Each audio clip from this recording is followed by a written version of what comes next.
Оңтүстікте болат өнімдерін шығаратын алғашқы зауыт салынуда. Жұмыс сапарымен Күнгейге келген премьер-министр оңтүстік индустриалды аймақта орналасқан Шымкент темір жауапкершілігі шектеулі серіктестігінің құрылыс жұмыстарымен танысты. Бұл кәсіпорынның құрылысы өткен жылы басталған.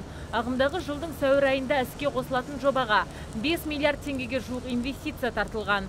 Жылына 250 мың тонна өнім шығаруға қауқарлы кәсіпорын іске қосылғанда 600 азамат жұмыспен қамтылмақ. Ал пленка және көшет қондыруға арналған ыдыс шығаратын өндірістік цехының іске қосылғанына небәрі бір ай болған.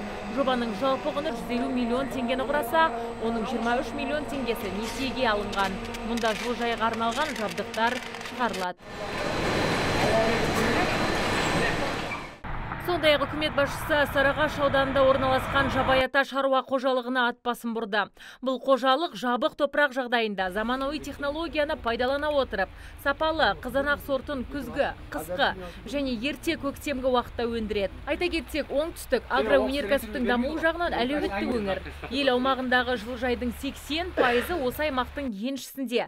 Сондай-ақ бау-бақша өсіру ісі де қарқын алып келеді. Оның алдында еңбек өнімділігін және өңделген ауыл шаруашылығы өнімдерінің экспортын 2,5 есе арттыру міндеті тұр.